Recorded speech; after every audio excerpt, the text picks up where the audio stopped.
अच्छा, पहले तो आप ये बताएं कि जो कल हमने रीडिंग के लिए दिया था उसमें से अगर कोई सेंटेंस आपको पढ़ने में दुश्वारी आई है तो वो बताएं।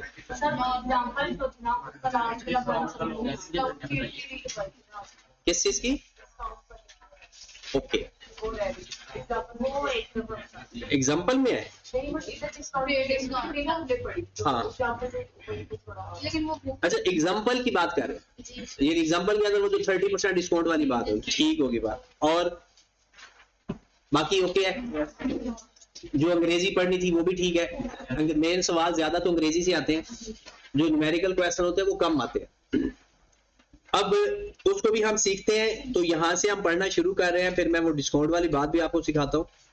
ये हमने कॉस्ट फार्मूले के बारे में पढ़ा था, यहां तक हमने पढ़ा था, आपको अगर याद हो इस जगह यहां कि भाई स्पेसिफिक फार्मूला इस्तेमाल होता है किसी स्पेसिफिक प्रोजेक्ट के लिए और नॉट इंटरचेंजेबल गुड्स के लिए।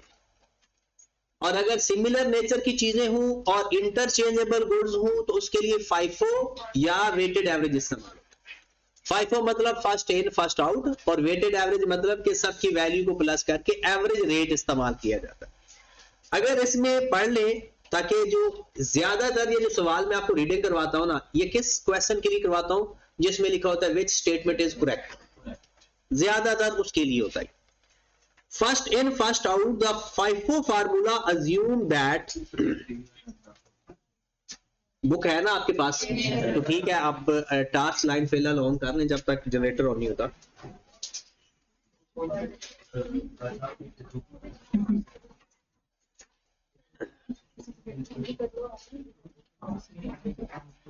हाँ जी, मिल गया? चलिए, the FIFO formula assumes that the items of the inventory that were purchased or produced first are sold first, and consequently the items remaining in the inventory at the end of the period are those most recently purchased or produced। ये जो and पे line लिखी है ना, ये अच्छी line है। कहते हैं कि जो आपके पास क्लोजिंग स्टॉक में स्टॉक पड़ा होगा ना अनसोल्ड, वो कौन सा होगा? मोस्ट रिसेंट परचेज्ड वाला। मोस्ट, क्योंकि फर्स्ट इन तो फर्स्ट आउट होगा, फर्स्ट इन फर्स्ट आउट होगा, लेकिन जो हमारे पास पड़ा होगा वो कौन सा होगा? रिसेंट परचेज वाला। उसके बाद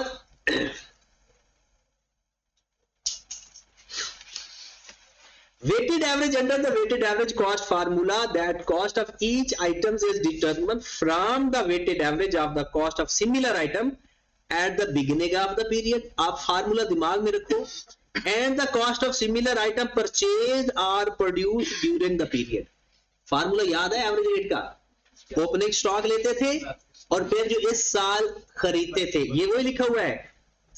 similar items at the beginning of the period and the cost of similar item purchased या produced during the period। the average may be calculated on the periodic basis or each additional shipment is received। ये दो बातें लिखी हुई है, कहता है या पीरियोडिक बेसिस पे काम करना है या हर शिपमेंट रिसीव करने पे। इसका क्या मतलब है? पीरियोडिक होगा तो आफ्टर स्पेसिफिक पीरियड, और परपेचुअल होगा तो आफ्टर ईच शिपमेंट। शिपमेंट का मतलब है ट्रांजैक्शन रिसीव या पेड। ये बात क्लियर हो गई? अब आ जाते हैं कंसिस्टेंसी कॉन्सेप्ट के ऊपर। अब कंसिस्टेंसी कॉन्सेप्ट कुछ छोटा कॉन्सेप्ट नहीं है, ये बहुत बड़ा कॉन्सेप्ट है। यहां पर तो इन्होंने इन्वेंट्री के लिहाज से लिखा हुआ है ना, हमने ओवरऑल पढ़ना है। कंसिस्टेंसी कॉन्सेप्ट जो होता है ना, इसका मतलब ये होता है कि आप अकाउंटिंग के अंदर ना फार्मूले भी इस्तेमाल करते हो, पॉलिसीज भी लेते हो, एस्टिमेट भी करते हो, डिफरेंट चीजें होती है और आपके पास ऑप्शंस होती है। जैसे फाइफो लगा देना, वेटेड एवरेज लगा देना, periodic system, perpetual system, depreciation याद रखो, straight line method, sum of digits method. मतलब जगह जगह पे आप लोग डिफरेंट मेथड या फार्मूलाज इस्तेमाल करते हो। कहता है क्या ऐसा हो सकता है कि मैं थोड़ी सी इन्वेंट्री के लिए फाइफो इस्तेमाल कर लूं और थोड़ी सी इन्वेंट्री के लिए वेटेड एवरेज? तो आंसर इज नो। आपने मुस्तकिल रहना है, कंसिस्टेंट रहना है। अगर आपके पास इन्वेंट्री एक जैसी है तो सारी इन्वेंट्री के ऊपर एक तरह से काम करना है। या तो फाइफो या वेटेड एवरेज या पीरियोडिक या परपेचुअल, मतलब सारी इन्वेंट्री के लिए। देखना लाइट ऑन हुई है।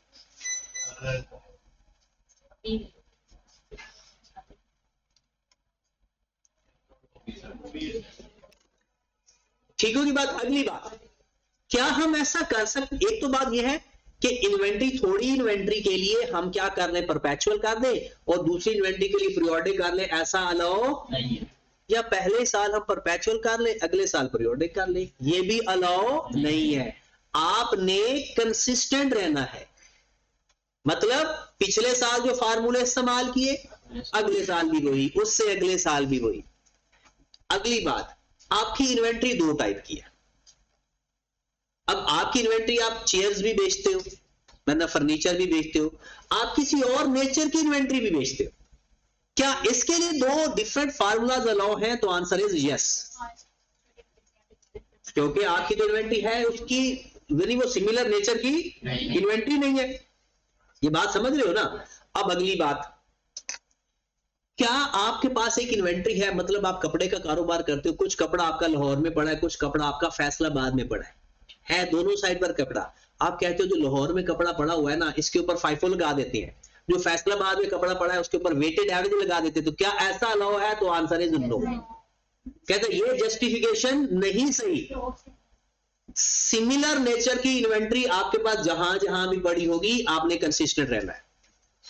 और अगर डिफरेंट नेचर की इन्वेंट्री है तो चाहे एक ही जगह पड़ी है, तो आप दो डिफरेंट फार्मूलाज इस्तेमाल, जैसे आपके पास व्हीकल्स भी हैं, आपके पास फर्नीचर भी है, दोनों एसेट्स हैं आपके, आप एक के ऊपर रिड्यूसिंग बैलेंस मेथड और एक के ऊपर स्ट्रेट लाइन लगा सकते हो। ठीक है, सारे फर्नीचर हैं, आप कहते हो आधे फर्नीचर पर रिड्यूसिंग बैलेंस लगा लेते हैं, आधे फर्नीचर पर स्ट्रेट लाइन लगा देते हो, तो ये बात ठीक नहीं है। तो कंसिस्टेंट का मतलब है कि आपने अपनी फाइनेंशियल स्टेटमेंट के अंदर जो फार्मूले, जो पॉलिसीज इस्तेमाल करनी है, should be consistent with one period to the next. क्या कभी जिंदगी में ये बात, ये चीज चेंज कर सकते हैं या नहीं? तो आंसर इज यस। अगर स्टैंडर्ड कह दे, IFRS कह दे, या अगर उसकी presentation of financial statement become more appropriate, reliable या रेलिवेंट, तो इन दो सूत्रों में पेपर में कई दफा सवाल आ गया है, ये टैक्स हमारा बच जाएगा इस पॉलिसी चेंज करने से, क्या कर दें चेंज? Answer is no. हमारा इससे प्रॉफिट ज्यादा आएगा, क्या पॉलिसी चेंज कर दे? नहीं। पॉलिसी चेंज करना या अकाउंटिंग के अंदर कोई एस्टिमेट चेंज करना, उसके लिए अलॉय दो तरीके हैं। क्या? अगर स्टैंडर्ड आ जाए, या आपकी प्रेजेंटेशन फाइनेंशियल स्टेटमेंट की पहले से ज्यादा रिलायबल और रेलिवेंट। अब पहले क्या कभी ऐसा कुछ हुआ? कई दफा हुआ। आपके पास IS2 के अंदर 3 फार्मूलाज होते थे, फाइफो, वेटेड एवरेज और LIFO, last in first out. अब स्टैंडर्ड आया, ये मैंने पढ़ा भी हुआ है और अभी भी बीकॉम में पढ़ाया भी जाता है, कॉस्ट अकाउंटिंग के अंदर बीकॉम में अभी भी पढ़ाया जाता है लाइफो। तो जब स्टैंडर्ड चेंज हुआ, स्टैंडर्ड ने कहा भाई जिसने भी लाइफो इस्तेमाल कर रहे हो ना, खत्म कर दो। लाइफो को वैसे ही खत्म हो गया जी, स्टैंडर्ड से खत्म हो गया। अब जितने लोग लाइफो इस्तेमाल कर रहे थे वो कहते जी हमने तो कंसिस्टेंट रहना है, वो कहता नहीं भाई अब स्टैंडर्ड ने कह दिया, अबू जी ने कह दिया है, क्योंकि अकाउंटेंट का अबू जी स्टैंडर्ड है, स्टैंडर्ड ने लिख दिया तो हम कुछ कह भी नहीं सकते। स्टैंडर्ड में ये लिख दिया ना कि ये ऐसे फॉलो करना है, हम उसके ऊपर दलील भी नहीं दे सकते कि भाई ऐसा क्यों है जी। बहुत सारी ऐसी चीजें हो सकता है हमारा दिमाग ना माने, लेकिन स्टैंडर्ड में लिखा हुआ है, हम उसको जस्टिफाई इस तरह से एक्सप्लेन कर सकते कि भाई इसको इस तरह से डील करते हैं, लेकिन ऐसा करते क्यों है, हो सकता है वो जस्टिफाई ना कर पाए। तो जनाब कंसिस्टेंट होने का मतलब, अब पहली बात, ये डेफिनेशन ना ओरिजिनल कंसिस्टेंसी की नहीं लिखी हुई जो आपकी बुक में लिखी हुई है, ये सिर्फ IS2 के हिसाब से लिखी हुई है। जो कंसिस्टेंसी की डेफिनेशन है ना, वो तो ओवरऑल है। तो वो डेफिनेशन क्या होगी? तो आपने लिखना है the presentation of financial statement should be consistent with respect to accounting policies, formulas, estimates from one period to the next period. ये है ओरिजिनल डेफिनेशन इसकी। तो आप लिख लें the presentation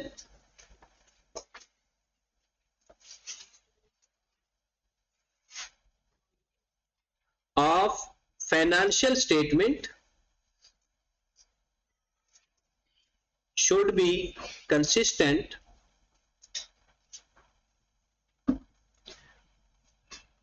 with respect to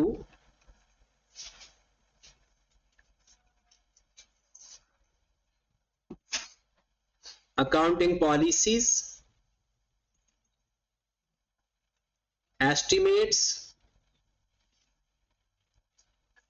and formulas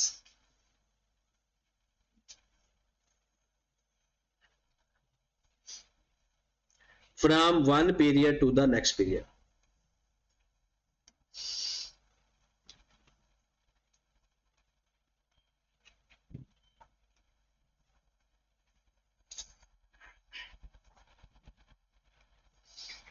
From one period to the presentation of financial statement should be consistent with respect to accounting policies, estimates and formulas from one period to the next period. ठीक होगी बात. अब next,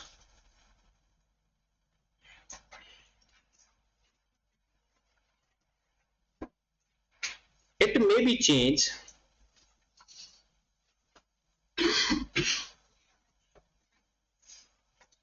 when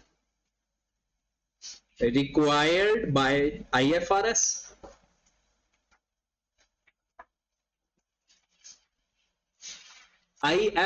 मतलब standard. IFRS लिख दे, IAS लिख दे, एक ही बात है. या प्रेजेंटेशन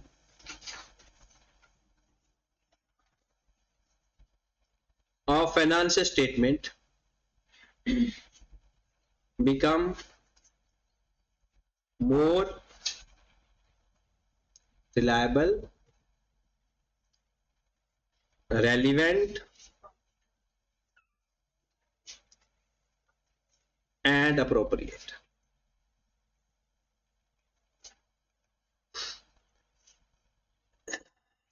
अब बिल्कुल आपने ना देसी अल्फाज में समझना है, ये अंग्रेजी याद रखने की जरूरत नहीं है. कंसिस्टेंसी क्या चीज है कि आपने कोई फार्मूला, कोई एस्टिमेट, कोई प्रेजेंटेशन रखनी है ना फाइनेंशियल स्टेटमेंट की, वो एक जैसी रखनी है हर साल और एक जैसे यूनिट्स के लिए. हर साल और एक जैसे यूनिट्स के लिए कोई फार्मूला इस्तेमाल कर रहे हो, एक जैसे यूनिट्स के लिए कोई एक फार्मूला. अगर वो दो मुख्तलिफ जगहों पे पड़े हुए हैं तो क्या मुख्तलिफ जगहों पर जस्टिफाइड है? नहीं. मुख्तलिफ जगहों पर भी एक जैसे फार्मूले हैं तो एक. अच्छा, एक बिजनेस ए है, एक बिजनेस बी है, दोनों के पास सेम इन्वेंट्री है, एक वेटेड एवरेज कर रहा है, एक फाइफो कर रहा है. क्या ऐसा पॉसिबल है? ये तो डिफरेंट दो बिजनेस है, लेकिन एक ही बिजनेस एक जैसे के लिए एक जैसे फार्मूला इस्तेमाल करेगा. हाँ, ऐसा हो सकता है कि अगर दो डिफरेंट तरह के नेचर के हैं तो उसके ऊपर दो डिफरेंट फार्मूले इस्तेमाल है. अब मैं ये सिर्फ कंसिस्टेंसी इन्वेंट्री के लिए लिखा हुआ है. क्या लिखा हुआ है? An entry should use the same cost formula for all inventories having similar nature and use of the entry. Similar nature and use. आगे, for inventories with a different nature या use different cost formula may be justified. अब अगर आपको पढ़ना आ जाए ना, समझना आ जाए, तो अंग्रेजी पढ़ते हुए भी अच्छा लगता है.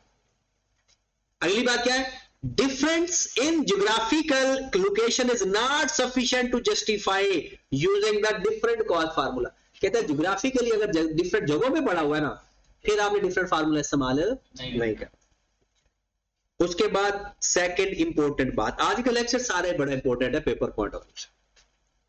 मतलब एक एक चीज, ये तो इधर तो डेढ़ लाइन लिखी हुई है, ये 1.5 लाइन से 2-2 3-3 सवाल आते हैं. इसका मतलब है कि ये 1.5 लाइन बहुत काम किया. इंपैक्ट ऑन प्रॉफिट आ जाए. फिर अब होता क्या है, पहला प्रॉफिट के ऊपर क्या इंपैक्ट आता है चीजें चेंज करने से.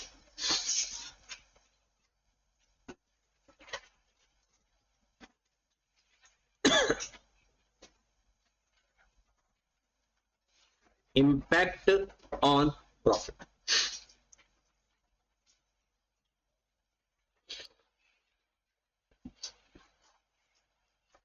हाँ जी,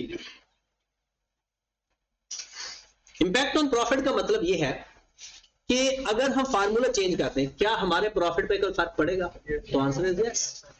और मजे की बात है सारे का सारा कसूर क्लोजिंग स्टॉक है। क्लोजिंग स्टॉक की वजह से सब कुछ होता है। ना ओपनिंग स्टॉक पे कोई फर्क पड़ता है, ना परचेज पे फर्क पड़ता है, ना सेल पे फर्क पड़ता है। क्लोजिंग स्टॉक पे फर्क पड़ता है जिसकी वजह से कॉस्ट ऑफ सेल चेंज हो जाती है, और कॉस्ट ऑफ सेल के चेंज होने से सारा काम खराब हो जाता है। सबसे पहली इंपॉर्टेंट बात कि अगर हमारी प्राइसेस इंक्रीज हो रही है, प्राइसेस इंक्रीज कब होती है? इन्फ्लेशन में, डिफ्लेशन में? तो याद रखें अगर प्राइसेस बढ़ रही हैं, आपने अगर FIFO मेथड से क्वेश्चन करोगे ना तो आपका क्लोजिंग स्टॉक का आंसर ज्यादा आएगा, और वेटेड एवरेज में क्लोजिंग स्टॉक का आंसर कम आएगा। ये बात पक्की है। अगर आप लोग प्राइसेस बढ़ रही हैं, प्राइसेस बढ़ रही हैं, तो आपका किस मेथड से ज्यादा प्रॉफिट आएगा? FIFO मेथड से ज्यादा आएगा, और वेटेड एवरेज में कम आएगा। एक और मैं आपको बताऊं कि ओपनिंग स्टॉक का जो रिलेशन होता है ना, वो प्रॉफिट के साथ डायरेक्ट रिलेशन होता है, और ओपनिंग स्टॉक का अपोजिट होता है। क्लोजिंग स्टॉक बढ़ेगा, प्रॉफिट बढ़ेगा। क्लोजिंग स्टॉक कम होगा, प्रॉफिट कम होगा। ओपनिंग स्टॉक अपोजिट है। अगर इसका मतलब है अगर प्राइसेस इंक्रीज हो रही हैं, एक ही सवाल है, एक भाई साहब ने किया है उसको FIFO मेथड से, दूसरे किया है वेटेड एवरेज से, तो FIFO वाले का प्रॉफिट ज्यादा आएगा। भला क्यों? क्लोजिंग स्टॉक जो ज्यादा है, क्लोजिंग स्टॉक ज्यादा होने से प्रॉफिट ज्यादा आता है। क्यों ऐसा होता है? क्योंकि कॉस्ट ऑफ सेल उससे कम हो जाती है। क्यों भला? फार्मूला दिमाग में है, opening stock plus purchases, cost of sale का फार्मूला किसी को आता है? Opening stock.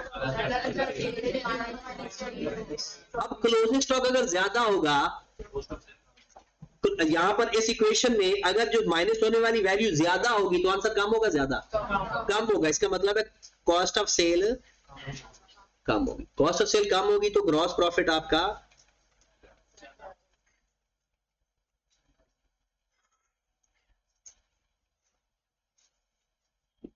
ये जनाब टोटल रिलेशन आपका मैंने लिख दिया।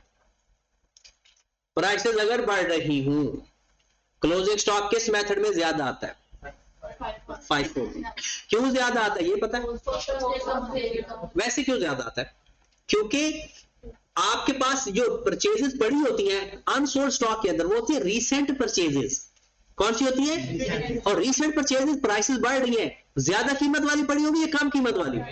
तो कम कीमत वाला स्टॉक आपके, सॉरी ज्यादा कीमत वाला स्टॉक आपके पास पड़ा हुआ है, तो ज्यादा कीमत वाला स्टॉक पड़ा होने का मतलब है क्लोजिंग स्टॉक की जो वैल्यू आएगी वो, और वेटेड एवरेज में ये एवरेज हो जाता है, और एवरेज का मतलब होता है सेंट्रल टेंडेंसी। तो वो ज्यादा कीमत वाला हो तो थोड़ा कम हो जाता है, कम कीमत वाला हो तो थोड़ा ज्यादा हो जाता है, क्योंकि उसमें सेंटर में आना होता है। तो याद रखें जब भी कीमतें ज्यादा हो रही हैं, कीमतें FIFO मेथड के अंदर क्लोजिंग स्टॉक का आंसर ज्यादा आएगा, प्रॉफिट भी ज्यादा होगा, कॉस्ट ऑफ सेल कम होगा। और उसके मुकाबले में अगर वेटेड एवरेज की बात कर ली जाए तो वेटेड एवरेज में क्लोजिंग स्टॉक कम होगा। ओके, अगर प्राइसेस कम हो रही हैं, अगर प्राइसेस डिक्रीज हो रही है तो क्या होगा जनाब? FIFO मेथड में क्या होगा और वेटेड एवरेज में क्या होगा? लो जी, सबसे पहले इसका क्लोजिंग स्टॉक थोड़ा होगा, इसका क्लोजिंग स्टॉक, क्योंकि इसके पास कम कीमत, रीसेंट परचेज कम कीमत है, ज्यादा कीमत है? कम कीमत है, क्योंकि कीमतें कम हुई है। देखो ना, आपके पास आपने स्टॉक खरीदा 30 यूनिट 10 रुपए के हिसाब से, फिर 15 यूनिट 8 रुपए के हिसाब से, कीमत कम हो रही है ना। मैं कहता हूं आपके ना अनसोल्ड स्टॉक है 10 यूनिट, तो बताओ 10 यूनिट किस रेट वाले होंगे? 8 रुपए वाले या 10 रुपए वाले? फर्स्ट इन फर्स्ट आउट है। तो आपके पास जो अनसोल्ड 10 यूनिट पड़े होंगे वो किस कीमत वाले पड़े होंगे? 8 रुपए वाले पड़े होंगे। कम कीमत वाले जब 10 रुपए को 8 से मल्टीप्लाई करेंगे तो आंसर आपका कितना आएगा? 80 रुपए। अब जरा आए, दूसरे बंदे ने वेटेड एवरेज इस्तेमाल किया है, उसने क्या किया होगा? इनकी एवरेज ली होगी, 10 और 8 की एवरेज आएगी 9, उसका स्टॉक 9 रुपए के हिसाब से पड़ा होगा, उसके 10 यूनिट किस रुपए के किस रेट पे पड़े होंगे? एवरेज रेट के हिसाब से। और FIFO वाले के किस रेट पे पड़े होंगे? रीसेंट परचेज वाला। तो रीसेंट परचेज कम है तो FIFO मेथड में क्लोजिंग स्टॉक भी कम आएगा, और वेटेड एवरेज वाले का क्यों ज्यादा आएगा? वो एवरेज करेगा 10 और 8 की, और 10 और 8 की एवरेज करेगा तो उसका दरमियान में कोई रेट आएगा, और दरमियान में रेट 8 से तो बड़ा ही होगा ना। और अगर इन केस उल्टा हम करते हैं, 30 यूनिट थे 8 रुपए वाले, 15 यूनिट थे 10 रुपए वाले, उसके पास 10 यूनिट ही पड़े हुए हैं उसके पास। अब मुझे बताओ जो FIFO मेथड होता तो 10 यूनिट किस रेट वाले होते? 10 रुपए वाले। 15 यूनिट है, रेट 10 रुपए है, तो 10 को 10 से मल्टीप्लाई करेंगे 100 रुपए आ जाएगा। अगर वेटेड एवरेज वाला होगा वो 8 और 10 की एवरेज देगा, वो 10 से कम आएगी ज्यादा? कम आएगी। 9 आए या 9.5 आए, फिर भी जो क्लोजिंग स्टॉक आंसर है वो कम होगा। तो इसका मतलब है अगर प्राइसेस लास्ट प्राइसेस ज्यादा है तो FIFO मेथड का आंसर ज्यादा आता है। लास्ट परचेजेस कम हो, रेट कम हो, डिफ्लेशन हो, तो closing stock answer FIFO method में कम आता है। ये पता भी चल गया या बस वहां करी जा रहे हो? पता चल रहा है तो फिर जमाइयां नहीं आती। जमाइयां तब आती है जब आपका दिमाग सो गया है, बस आंखें खुली हैं। चले तो कॉस्ट ऑफ सेल क्या होगी फिर?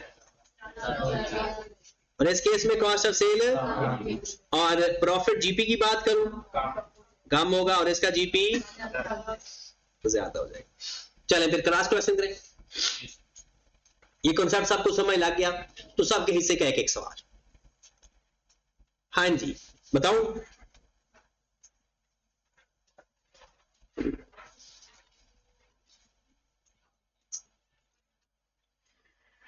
लिख लिया या कोई लिख रहा है? जल्दी करो जल्दी।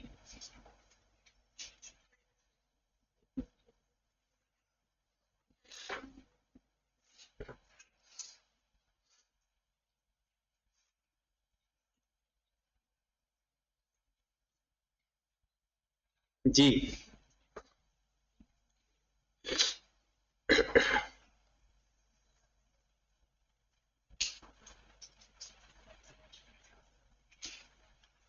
आए जरा 2020 में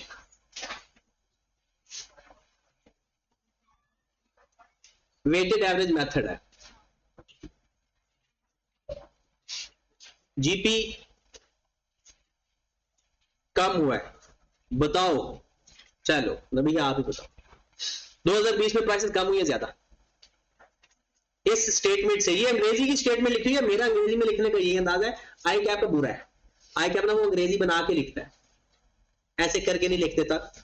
2020 में वेटेड एवरेज मेथड से ग्रॉस प्रॉफिट कम आया, बताओ प्राइसेस इस साल बढ़ी हैं या कम हुई है? बढ़ी। अब हम इसका लिंक बनाएंगे, प्राइसेस बढ़ती हैं तो FIFO मेथड से क्लोजिंग स्टॉक ज्यादा आता है, तो FIFO मेथड से प्रॉफिट ज्यादा आता है और वेटेड एवरेज में कम आता है, तो इसका मतलब है प्राइसेस वाकई बढ़ी है। ठीक है आगे जी 2021 में आ जाओ। 2021 में FIFO मेथड में कॉस्ट ऑफ सेल बढ़ी है, शालीन प्राइसेस कम हुई है या ज्यादा? डिफ्लेशन हुई है। FIFO मेथड में अगर हमने कहा ना इसको क्रॉस चेक साथ साथ करते जाएंगे, आपने कहा जी प्राइसेस, अब प्राइसेस कम होती हैं तो क्लोजिंग स्टॉक कम आता है, और क्लोजिंग स्टॉक कम हो तो कॉस्ट ऑफ सेल ज्यादा आती है, इसका मतलब है डिफ्लेशन हुई है। अब एक और चीज पहले मैं आपको बता के आगे जाऊंगा, अगर मैं आपसे ये कहूं कि मेरे पास जो क्लोजिंग स्टॉक का इफेक्ट है ना ग्रॉस प्रॉफिट के साथ, वो क्या होता है? डायरेक्ट। और जो ओपनिंग स्टॉक का होता है ना वो इनवर्स होता है, लेकिन ओपनिंग स्टॉक का कॉस्ट ऑफ सेल के साथ डायरेक्ट होता है, क्योंकि opening stock cost of sale में प्लस होता है ना, तो ओपनिंग स्टॉक ज्यादा तो कॉस्ट ऑफ सेल ज्यादा, ओपनिंग स्टॉक कम तो कॉस्ट ऑफ सेल कम। जो इस साल का क्लोजिंग स्टॉक होता है वो अगले साल का क्या होता है? ओपनिंग स्टॉक होता है। जो इस साल का क्लोजिंग स्टॉक होता है वो अगले साल का। अब देखना सारे ज़ॉम्बीज़ जाग जाएंगे, जंबो वाला सवाल आने लगा है। हुआ ये कि 2020, 21, 22 और 23 आपने ना FIFO मेथड इस्तेमाल किया हुआ था। क्या इस्तेमाल किया हुआ था? आपने FIFO मेथड से क्लोजिंग स्टॉक निकाला तो 1000 रुपए आ गया। 2021 में क्लोजिंग स्टॉक फाइंड किया तो 700 आया। 2022 में क्लोजिंग स्टॉक फाइंड किया तो 1200 आ गया और 900 आ गया। ये कम या ज्यादा अनसोल्ड स्टॉक रहने की वजह से, तो इसका कोई और ताल्लुक नहीं होता। मेरा अनसोल्ड कितना स्टॉक पड़ा होगा, मैंने FIFO मेथड से लगाया तो ये आंसर आ गया। अब मैं चाहता हूं कि भाई मैं FIFO मेथड से मैंने प्रॉफिट भी फाइंड किया होगा, सब कुछ कर लिया। 2023 में मेरा मूड चेंज हो गया। मैंने कहा नहीं, FIFO मेथड नहीं होना चाहिए। कौन सा होना चाहिए? तो स्टैंडर्ड कहता है कि भाई अगर आपने पॉलिसी चेंज किया है ना, फार्मूला चेंज किया है ना, तो पिछले साल थे उनके प्रॉफिट भी चेंज करना। जाहिर सी बात है, आपको ये तो अब कंफर्म है ना, मेथड चेंज करने से प्रॉफिट चेंज तो अब अपने प्रॉफिट पिछले भी रिवाइज करना, 2020 का भी, 21 का भी, 22 का भी और 23 का। कहता है अगर मैं वेटेड एवरेज से फाइंड करता तो मेरा 2020 का जो स्टॉक है ना, वो 1000 ना आता बल्कि 800 आता। सपोज कर रहा हूं, इसका मतलब है कीमतें कम हुई होंगी। क्या हुई होंगी? कीमतें। 2021 में अगर मैं फाइंड करता तो 750 आता, प्राइसेस बढ़ गई होगी। क्योंकि FIFO मेथड में, अगर FIFO मेथड में कम स्टॉक आ रहा है ना क्लोजिंग, और ये है सारा क्लोजिंग स्टॉक ही, ये इसका क्लोजिंग स्टॉक, ये इसका क्लोजिंग स्टॉक, ये इसका क्लोजिंग स्टॉक, ये इसका क्लोजिंग स्टॉक। अब कहते हैं 2022 में अगर हमने फाइंड किया तो ये आ जाता 1050 और ये आ जाता सपोज दैट 920। पहले आपने किस तरह से फाइंड किया हुआ था? FIFO मेथड से। अगर वेटेड एवरेज से फाइंड करते तो ये क्लोजिंग स्टॉक आता। चेंज आ गया क्लोजिंग स्टॉक के अंदर। कहता बताओ प्रॉफिट पे क्या फर्क पड़ेगा? क्या प्रॉफिट पे क्या फर्क पड़ेगा? मेरा प्रॉफिट कितनी अमाउंट से हर साल कम या ज्यादा हो जाएगा? सिर्फ अमाउंट बतानी है, इंक्रीज या अमाउंट, और फिर इंक्रीज या डिक्रीज। चलें जी, 2 मिनट लें और इसको हल करके बता।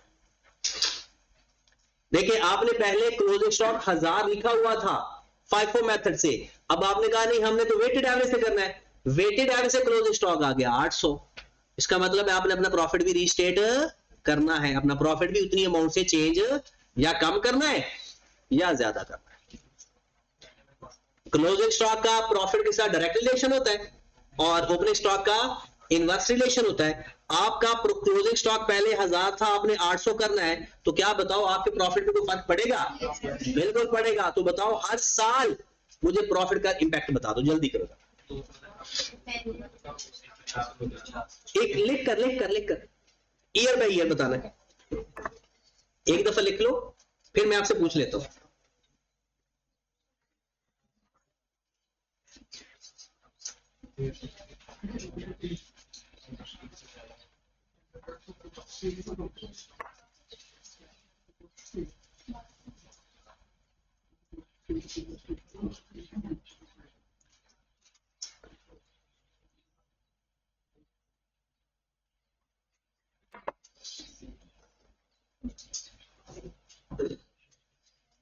चंपू के पैसे हैं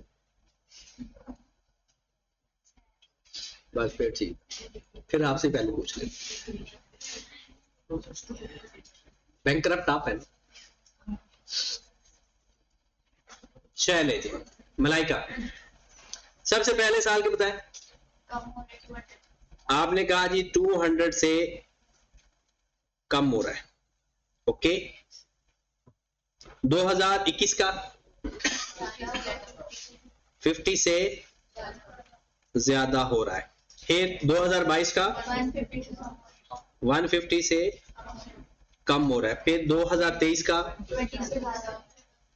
20 से। चलो जी, नूर आप अपना आंसर बताएं, सेम है या चेंज है?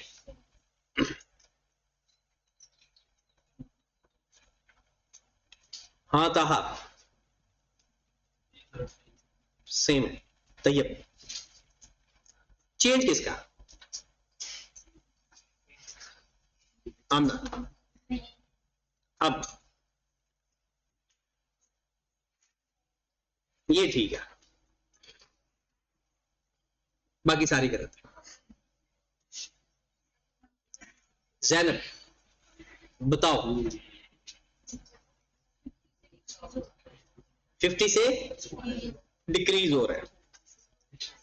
अच्छा मैं ना एक एग्जाम्पल लिखने लगा हूं, 200 इंक्रीज, 50 से डिक्रीज, 150 से इंक्रीज।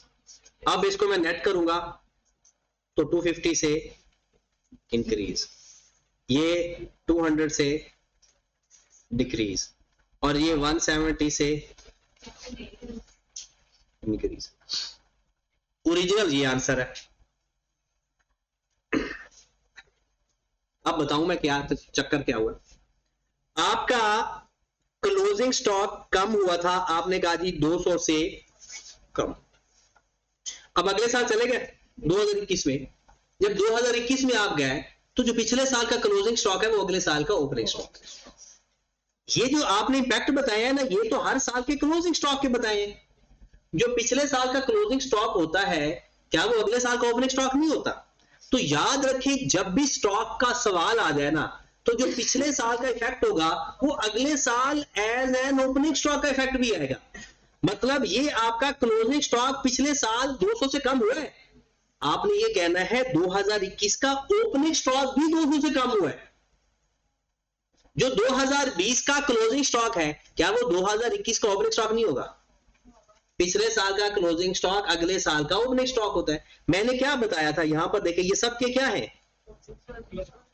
लेकिन इसका क्लोजिंग स्टॉक अगले साल का क्या बनेगा? मतलब यही क्लोजिंग स्टॉक है ना।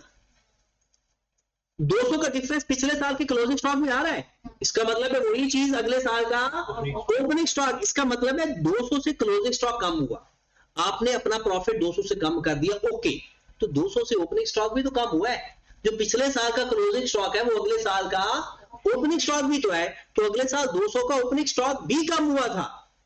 तो ओपनिंग स्टॉक कम होने से प्रॉफिट, क्योंकि ओपनिंग स्टॉक का प्रॉफिट के ऊपर इनवर्स रिलेशन है, तो इसलिए अगर आपने वैसे याद रखना है तो जो क्लोजिंग स्टॉक का इफेक्ट है अगले साल उसका इनवर्स होता है, अगले साल उसका, क्योंकि अगला साल ओपनिंग स्टॉक वो बन जाता है। अब आप देखिए ये 50 का डिफरेंस आप लिख रहे हो, ये 2021 का क्लोजिंग स्टॉक का डिफरेंस लिख दिया, यही फर्क अगले साल का ओपनिंग स्टॉक नहीं बनेगा। जो पिछले साल का क्लोजिंग स्टॉक चेंज करोगे तो भाई वो पिछले साल का क्लोजिंग स्टॉक होता है, अगले साल का वो ओपनिंग स्टॉक भी होता है। तो याद रखिए, आप कहेंगे सर 2020 में तो कुछ नहीं किया आपने ऐसा वैसा, भाई 2019 में बताया हुआ था। अगर 2019 बताया होता तो मैं इसके प्रॉफिट के साथ भी करता कि पिछले साल का कोई भी क्लोजिंग स्टॉक का इफेक्ट अगर क्वेश्चन के अंदर है वो अगले साल का करंट ईयर का ओपनिंग स्टॉक भी होता है। पेपर में आपको एक सवाल आ सकता है, वो मैं आपको लिखकर भी बता देता हूं। अब ये देखिए मैंने क्या किया, आप पिछले साल को उल्टा कर दिया, 50 का ज्यादा हो रहा था कम कर दिया, कम हो, क्यों ऐसा किया? क्योंकि पिछले साल क्लोजिंग स्टॉक का इफेक्ट था, अगले साल वो ओपनिंग स्टॉक का इफेक्ट होता है। ओपनिंग स्टॉक और क्लोजिंग स्टॉक, क्योंकि एक चीज कॉस्ट ऑफ सेल में प्लस होता है, दूसरा माइनस होता है, तो इफेक्ट भी उसका उलट आएगा। अब पेपर में सवाल कैसे आ सकता है आपको, वो आपको कहेगा जी मेरा क्लोजिंग स्टॉक ना 2023 में 400 से अंडर स्टेट हो गया, मतलब मैंने कम लिख दिया, गलती से कम लिख दिया, मैंने क्लोजिंग स्टॉक 2023 का 400 से कम लिख दिया, what will be the impact on the profit? तो ये 2023 का प्रॉफिट 400 से कम हो जाएगा और 2024 का प्रॉफिट 400 से बढ़ जाएगा। नहीं पता चला? आपने गलती की 2023 में क्लोजिंग स्टॉक के अंदर, क्लोजिंग स्टॉक गलत करोगे तो प्रॉफिट गलत हो जाता है, क्लोजिंग स्टॉक गलत करोगे तो प्रॉफिट गलत हो जाता है। इसका मतलब है आपने 400 से क्लोजिंग स्टॉक कम लिखा गलती से, तो उसकी वजह से आपका प्रॉफिट भी क्या हो जाएगा, 400 से कम हो चुका है और अगले साल का प्रॉफिट 400 से ज्यादा हो चुका है, क्योंकि अगले साल ये क्या बन जाता, ओपनिंग स्टॉक। आज अगर आपने क्लोजिंग स्टॉक गलत लिखा है तो अगला ओपनिंग स्टॉक भी गलत है। अच्छा अगर आज का ओपनिंग स्टॉक गलत है क्या क्लोजिंग स्टॉक गलत होगा? तो नहीं, क्योंकि ओपनिंग स्टॉक होता पिछले साल का, क्लोजिंग स्टॉक होता इसी साल का। तो मैं आज जब लिख रहा हूं तो जरूरी नहीं कि ओपनिंग स्टॉक में आज क्लोजिंग स्टॉक भी गलत लिखूं, लेकिन अगर क्लोजिंग स्टॉक गलत है वो क्योंकि वो एज इट इज वही अमाउंट होती है, कल का क्लोजिंग स्टॉक आज का ओपनिंग स्टॉक। तो अगर वो कहता है कि सपोज दैट आपने क्लोजिंग स्टॉक 2024 का 300 रुपए से ओवरस्टेट कर दिया, तो इससे क्या हुआ होगा? प्रॉफिट भी, लेकिन 2025 का जो प्रॉफिट होगा वो 300 से कम हो जाएगा। इसे बोलते हैं इंपैक्ट ऑन प्रॉफिट। तीन तरीके हमने इंपैक्ट, एक तो डायरेक्ट पढ़ाना, इफेक्ट अमाउंट फॉर्म में कैसे आएगा? अगर क्लोजिंग स्टॉक कम हुआ तो प्रॉफिट भी कम हो जाता है, अगर क्लोजिंग स्टॉक ज्यादा हो तो प्रॉफिट भी, लेकिन अगले साल ये उसका उल्टा रिलेशन भी बन जाता है। फिर इन्फ्लेशन के केस में क्या पड़ा कि इन्फ्लेशन के केस में वेटेड एवरेज के अंदर, अच्छा वो कहते हैं कि अगर इन्फ्लेशन हो तो कौन सा फार्मूला बेस्ट होता है, फाइफो या वेटेड एवरेज? Weighted average. कौन सा बेस्ट होता है? Weighted average. ठीक है, अब जरा क्वेश्चन देख लें। इंपैक्ट ऑन प्रॉफिट में देखिए उसने हमें कितना टाइम लग गया और उसने 1.5 लाइन लेकर जान छुड़ा ली। क्या लिखता है? Inventory valuation has a direct effect on profit measurement. क्या लिख रहा है? Inventory valuation has direct effect on, बिल्कुल सही कह रहा है, इन्वेंट्री की वैल्यू कम या ज्यादा होगी तो प्रॉफिट चेंज होता है। In the period of inflation FIFO method measures inventory at a higher value as compare to weighted average method. ये बात समझ लगी? कहता है इन्फ्लेशन में FIFO मेथड से जो इन्वेंट्री की वैल्यू आएगी वो हायर वैल्यू आएगी as compare to weighted average method, बस। और ये सारी कहानी वो चेंज कर करके हमसे पूछता है। नेक्स्ट है कॉस्ट मेजरमेंट टेक्निक। ये बहुत आसान सा है। एक है कॉस्ट फार्मूला, वो क्या है? FIFO और वेटेड एवरेज। एक है रिकॉर्डिंग सिस्टम और बैचुअल पीरियोडिक। ये है कॉस्ट मेजरमेंट टेक्निक। ये भी दो है, स्टैंडर्ड कॉस्ट मेथड और रिटेल मेथड। अब पहले मैं थोड़ा सा इसका बैकग्राउंड बताऊं ताकि आपको अंग्रेजी पढ़ते हुए सारे। स्टैंडर्ड कॉस्ट मेथड,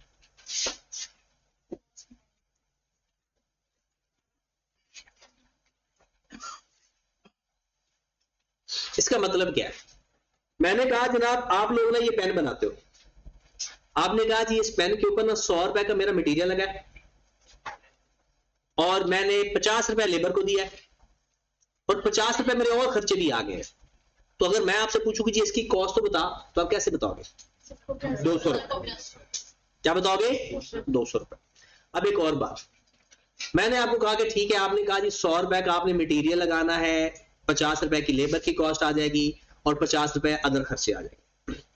फिर हुआ ये, मैंने कहा ठीक है, मैंने आपको 500 का मटेरियल दे दिया, मैंने कहा जी 5 पेन बना दो और लेबर के पैसे भी दे दिए 250 रुपए और 250 रुपए मैंने कहा जी 5 पेन बना दो। तो पता चला कि आपने 4 पेन बनाए। कितने बनाए हैं? मैंने कहा यार मैंने आपको 500 का मटेरियल दिया, तूने 5 पेन बनाने थे, 4 क्यों बनाए? आपने कहा वो जो लेबर थी ना वो थोड़ी सी ना इनएक्सपीरियंस थी, तो उन्होंने ना मटेरियल वेस्ट कर दिया। क्या कर दिया? इसका मतलब है पहले जो 1000 रुपए में 5 पेन बनने थे, अब 1000 रुपए में कितने पेन बने? 4 पेन बने। तो पर पेन कॉस्ट बढ़ गई। अगर 5 पेन बनते तो 200 रुपए का पड़ता पेन, अब कितने पेन बने? 4। अब 1000 को हम 4 पे डिवाइड करेंगे, वो तो 225 या 250 रुपए आ जाएगी कॉस्ट। इसका मतलब ये है कि स्टैंडर्ड कॉस्ट क्या कहता है? कहता है भाई आपका जो मटेरियल लगा, मटेरियल प्लस सप्लाईज का लफ्ज आता है इसके साथ, और लेबर लगी या अदर खर्चे लगे, उसको प्लस कर लो तो चीज की कॉस्ट आ जाएगी। लेकिन क्या ये हमेशा फिक्स रहेगा? नहीं, आपका मटेरियल वेस्टेज की वजह से कॉस्ट चेंज हो जाएगी। और ये जो भाई साहब है ना, इनकी एफिशिएंसी की वजह से भी, अगर ये ज्यादा एफिशिएंटली काम करेंगे, हो सकता है 1 घंटे में 1 पेन बनाने की बजाय 1 घंटे में 2 पेन बना के दे दें। आगे जाकर ना हम एक लफ्ज पढ़ेंगे, लर्निंग इफेक्ट। लर्निंग इफेक्ट क्या होता है? सपोज दैट शुरू में आपकी लेबर ना 1 घंटे में 1 पेन बनाती है, जैसे जैसे वो एक्सपीरियंस होती जाती है, उसकी लर्निंग बढ़ती जाती है, तो वो हो सकता है कि 1 पेन बनाने में 1 घंटे की बजाय 45 मिनट लगाए। देखिए ना, आपने जब पहले पहले काम शुरू करोगे कोई भी काम, तो टाइम ज्यादा लगेगा, जैसे जैसे आपका एक्सपीरियंस बढ़ता जाएगा टाइम, ये रिजवान वाला लर्निंग ना समझ लेना, क्योंकि उसकी जो लर्निंग है ना वो हर आने वाले मैच में उठा होता जा रहा है। हमने लर्निंग से आपका टाइम कम होता है, टाइम कम होने की वजह से आपकी कॉस्ट पर यूनिट भी कम हो जाती है। ठीक होगी बात। अब एफिशिएंसी इंक्रीज होने से, या एफिशिएंसी कम भी तो हो सकती है। सपोज दैट आपने अपने एम्प्लॉइज को आते ही डांट दिया, तो मैंने कहा अच्छा ठीक है, फिर अब नमाज पढ़ने चले गए, पानी पीने चले गए, इधर उधर टाइम वेस्ट कर दिया। वो जो 1 घंटे में यूनिट बनाने थे ना, वो अब 1.5 घंटा लग गया टाइम। तो स्टैंडर्ड कॉस्ट मेथड के अंदर वो कहता है होता क्या है, मटेरियल, सप्लाईज, लेबर, इन सब की कॉस्ट को प्लस कर दिया जाता है, लेकिन ये डिपेंड करता है उनकी एफिशिएंसी पे और वेस्टेज रेट के ऊपर भी। अगर वेस्टेज ज्यादा होगी तो कॉस्ट कम लगेगी, ज्यादा वेस्टेज कर रहे हो तो ज्यादा लगेगी कॉस्ट।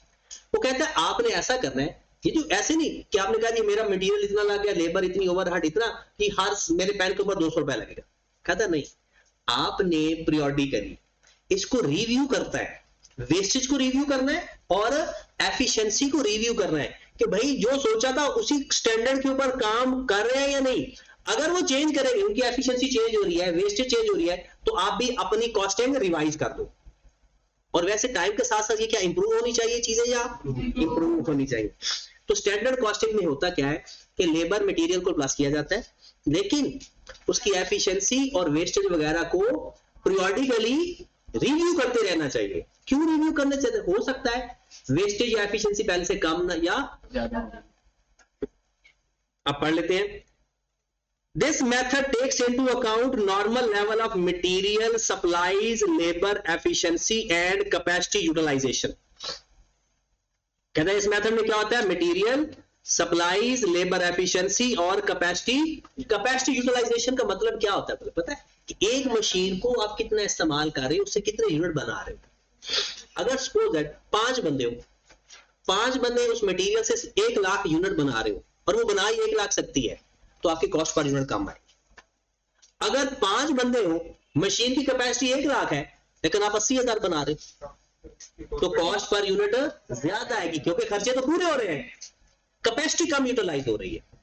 तो कहता है कि अगर आप फुल कैपेसिटी इस्तेमाल करते हो, आगे देखिए जरा, कहता है दे आर रेगुलरली रिव्यूड। ये जरूरी है या नहीं, प्रैक्टिकली सोचिए। Material efficiency, labour efficiency, capacity utilisation को they are and if necessary revised in the light of current. कहते जब भी आपने कोई कॉस्टिंग करनी है ना, तो सबसे पहले मटेरियल, सप्लाईज, लेबर एफिशिएंसी और कैपेसिटी यूटिलाइजेशन को टेक इनटू अकाउंट का मतलब क्या होता है, कंसीडर करेंगे और रेगुलरली उसको रिव्यू करते रहेंगे। अगर आपको लगता है कि इस सिचुएशन में इसको रिवाइज करना जरूरी है तो रिवाइज कर, ठीक होगी बात। और ये चीज हमने पढ़नी है चैप्टर नंबर 8 के अंदर, मतलब उसमें प्रैक्टिकली पढ़ेंगे material plus labour plus overhead, retail method. अब रिटेल मेथड में आ जाए, मैंने आपसे पूछना है कि भाई ये आपने पेन है ना, इसकी कॉस्ट बताएं। पेन है, इसकी कॉस्ट बताएं।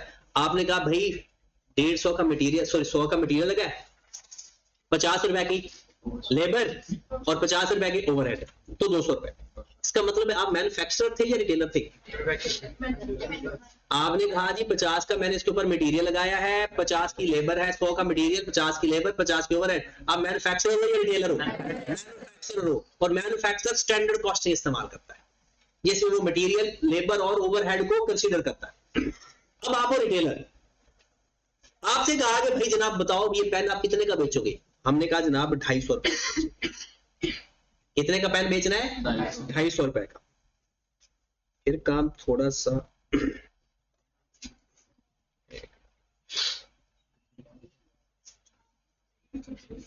तो देखना, बत्ती देखना जी। अब आपने कहा जी मैं अपने पेन 250 को बेचना है। हमने कहा चलो ठीक है 250 रुपए का तो बेचना है, बताओ तेरी कॉस्ट कितनी है, तूने कितने का बनाया? हमने कहा जी बनाया नहीं, मैंने बना बनाया ही खरीदा है, मैंने बना बनाया खरीदा। मुझे नहीं पता इसके ऊपर मटेरियल कितना लगा है, मुझे नहीं पता इसके ऊपर लेबर कितनी लगी है, बस मुझे ये पता है कि मुझे 200 रुपए का पड़ा था, मैंने 50 रुपए का इसके ऊपर मार्जिन अपना ऐड किया और आपको 250 का बेचा। तो अगर मैं आपसे कॉस्ट पूछूं तो इसकी कॉस्ट कैसे फाइंड करोगे? 250 रुपए से क्या माइनस कर दोगे? 50। मतलब जो सेल, जिस पे आप सेल करोगे उसमें से क्या माइनस कर दोगे? अपना मार्जिन, अपना, तो सेल में से प्रॉफिट माइनस कर दोगे तो क्या चीज आएगी? कहता है जो रिटेलर भाई साहब है ना, वो अपनी कॉस्टिंग कैसे करता है? वो सेल में से अपना मार्जिन निकाल देता है। लेकिन इसके लिए वो क्या, किस तरह की, जैसे वो कहता है कि रिटेलर जो होता है ना, कोई भी रिटेलर हो, वो एक जैसे पेन खरीदता है लार्ज क्वांटिटी में। अब उसको ये नहीं पता होता कि इसके अंदर मटेरियल, लेबर, ओवरहेड कितने लग चुके हैं, तो वो इसकी कॉस्ट कैसे फाइंड करेगा? सिंपल, जिस पे उसने सेल करना है ना, उसमें से प्रॉफिट रिड्यूस कर देगा, सेल में से प्रॉफिट माइनस कर देगा, तो उसके पास क्या चीज आ जाएगी? कॉस्ट आ जाएगी। आप कहेंगे सर सिंपल ये कहो ना कि 200 रुपए का खरीदा है, नहीं, इसके अंदर ट्रांसपोर्टेशन चार्जेस ऐड होते हैं, इसके अंदर नॉन रिफंडेबल टैक्सेस ऐड होते हैं, बहुत सारी चीजें ऐड होती हैं। तो आपको जो इसकी कॉस्ट पड़ी है ना, वो कॉस्ट ये नहीं पड़ी कि जितने का आपने खरीदा है इसके ऊपर ट्रांसपोर्टेशन चार्ज, हाँ इतना कह सकते हो कि जितने का बेच रहे हो ना उसमें से प्रॉफिट निकाल दो, बाकी सारी कॉस्ट है। जितने का बेच रहे हो उसमें से क्या माइनस कर दो? आप अपना मार्जिन माइनस कर दो, प्रॉफिट रिड्यूस कर दो, बाकी सारी क्या बच जाएगी? उस कॉस्ट के अंदर वो ट्रांसपोर्टेशन चार्जेस भी हैं, उस कॉस्ट के अंदर परचेज कॉस्ट भी है, सब कुछ उसके अंदर ही। अब तो रिटेलर के केस में होगा क्या? रिटेलर के केस में क्या होता है? रिटेलर भाई साहब सिमिलर यूनिट्स में डील कर रहा होता है, वो खुद बना नहीं रहा होता, तो वो अपनी कॉस्टिंग कैसे फाइंड करता है? सेल में से रिड्यूस क्या कर देता है? अपना मार्जिन। अब जरा पढ़ के देख लो, कहता है it is often used in the retail industry. कहता है रिटेल मेथड रिटेल इंडस्ट्री में इस्तेमाल होता है, measuring the inventory in large number of rapidly changes items with a similar margin। क्या मतलब सिमिलर मार्जिन? कि सब के ऊपर एक ही प्रॉफिट कमा रहा होता है। सिमिलर मार्जिन का क्या मतलब है? हर यूनिट के ऊपर एक ही तरह का, उसे रिवाइज करने की जरूरत नहीं है, रिवाइज करेगा तो मैन्युफैक्चर करेगा। आगे, which is impracticable to use other costing method. कैसे? उसके लिए तो पॉसिबल ही नहीं है कि मटेरियल, लेबर, ओवरहेड को प्लस करके देखें। उसका काम क्या होगा? वो अपनी सेल वैल्यू में से क्या रिड्यूस कर देगा? मार्जिन। आगे देखिए, cost of the inventory is determined by reducing the sale value of the inventory by appropriate percentage of, कहता ग्रॉस मार्जिन उसमें से माइनस कर देगा, तो बाकी उसके पास क्या बच जाएगी? कॉस्ट। अब मैन्युफैक्चर कॉस्ट, स्टैंडर्ड कॉस्टिंग वाला कैसे कॉस्ट फाइंड करता है? क्या कंसीडर करता है? Material, supplies, labour, efficiency, capacity utilisation, और पीरियोडिकली उसको रिवाइज भी करना पड़ता है। अगर जरूरी हो करंट सिचुएशन में तो उसको रिवाइज करेगा। रिटेलर मेथड क्या करता है? वो कहते हैं उसके लिए तो ये पॉसिबल ही नहीं है कि कोई और फार्मूला इस्तेमाल कर सके। वो लार्ज नंबर ऑफ यूनिट्स पर एक जैसा मार्जिन कमा रहा होता है, और वो सिंपल क्या करता है कि इन्वेंट्री की कॉस्ट कैसे फाइंड करता है? सेल वैल्यू में से अप्रोप्रिएट मार्जिन रिड्यूस कर देता है, तो उसके पास क्या चीज आ जाती है? Got it? यस। चलें जी, ये हमारा पेज कंप्लीट हो गया। मुझे यकीन है कि अब आपको पढ़ते हुए आसानी होगी। बाकी ये चीज जो क्वेश्चन मैंने आपको कहे हैं वो कर लेना, बाकी करने दिल करे तो कर लिया करें, वैसे कंपलसरी नहीं है।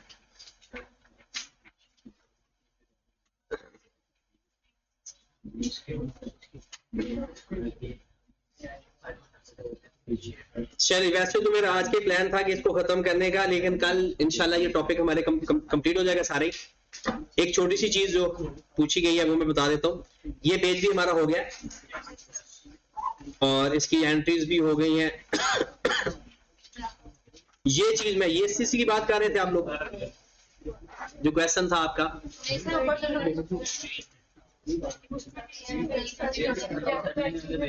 जर्नल एंट्री बताया कौन सा है?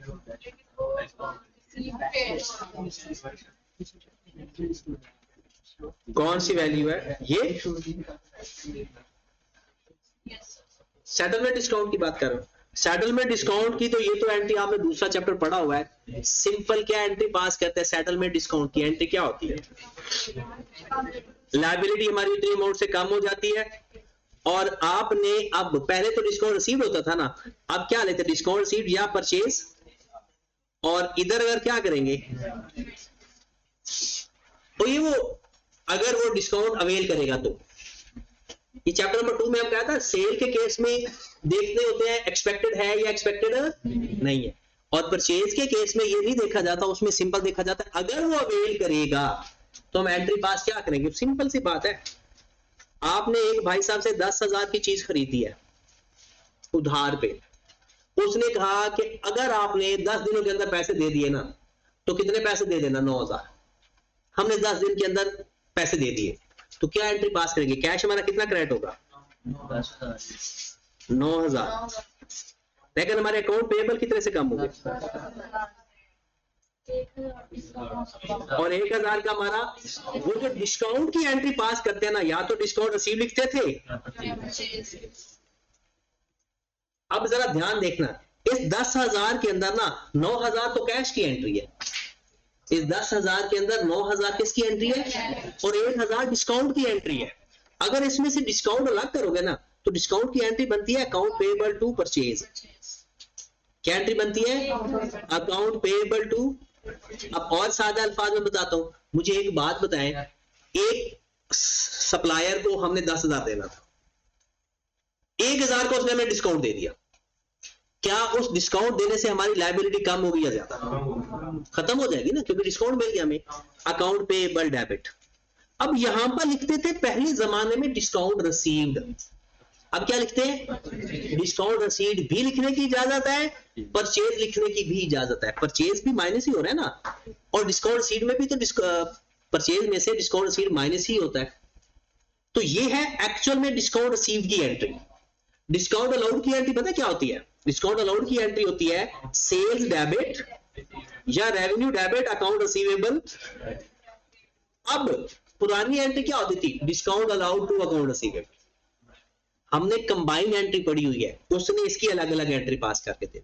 देखिए अगर मैं 10,000 की अलग अलग एंट्री पास करता ना तो अकाउंट पेएबल टू कैश 9,000 और फिर account payable to purchase 1,000।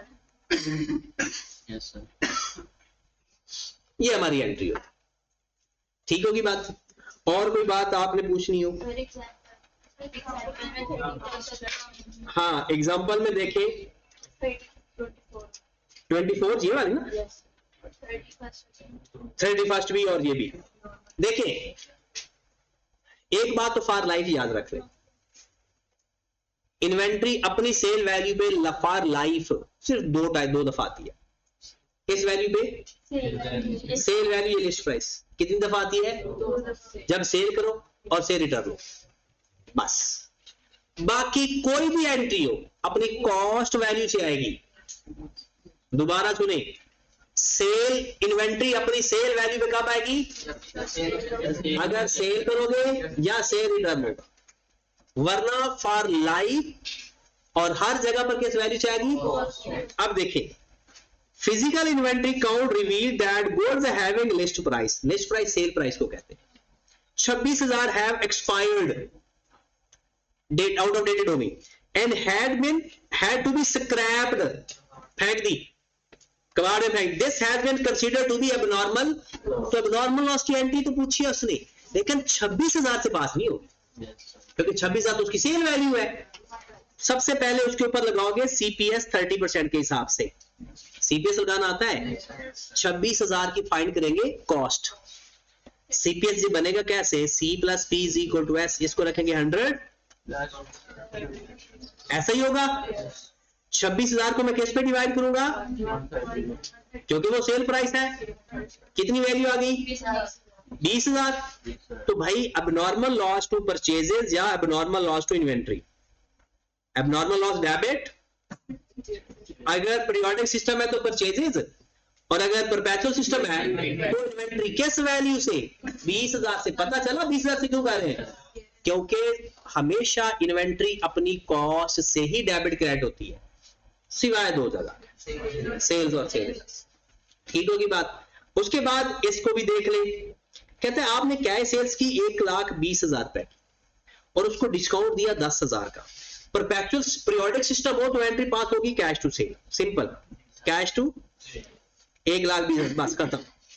Periodic system होता तो इसके अलावा कोई और एंट्री पास, अगर परपेचुअल है तो परपेचुअल में तो दो एंट्रीज पास होती, एक सेल की और एक कॉस्ट ऑफ सेल थी। सेल की तो यही एंट्री पास होगी। अब कॉस्ट ऑफ सेल की याद रखें, अगर आपने 1,20,000 रुपए सीपीएस अप्लाई कर दिया ना तो आपका सवाल गलत हो जाएगा, क्योंकि ये तो डिस्काउंटेड अमाउंट है। आपका जो सीपीएस बताया हुआ है ये नॉर्मल सीपीएस बताया हुआ है। तो आपने अगर कॉस्ट फाइंड करना है ना तो 1,20 की बजाय उसको क्या बनाए, पहले 1,30,000 के ऊपर सीपीएस लगाकर कॉस्ट फाइंड करें। क्यों बोला? क्योंकि वो जो सीपीएस गिवन है वो किस वैल्यू के लिए गिवन है? नॉर्मल वैल्यू के लिए। तो आपने ये वाली सेल किस पे कर दी? डिस्काउंट पे।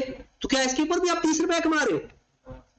पहले हर 100 रुपए के बदले कितना कमाते हो? और ये इसका यही मतलब होता है यार, कॉस्ट प्लस 30% का मतलब क्या है? 100 रुपए खर्चा करके 30 रुपए कमाते हो। तो जो चीज आप डिस्काउंट में बेच रहे हो, क्या उसका भी 100 के ऊपर 30 कमा रहे होगे? नहीं। तो उसके लिए क्या जरूरी है? पहले उसको नॉर्मल सेल बनाओ। आपने सेल की एंट्री यही पास करनी है 1,20,000, उसमें डिस्काउंट ऐड कर दो, कितना बन जाएगा? फिर इसको 130 पे डिवाइड करके 100 से, तो 1,00,000 आपकी क्या चीज आ जाएगी? Cost of sale. तो 1,00,000 से कॉस्ट ऑफ सेल की एंट्री पास कर दो। और कोई सवाल? चले जी, आज के लिए इतना ही।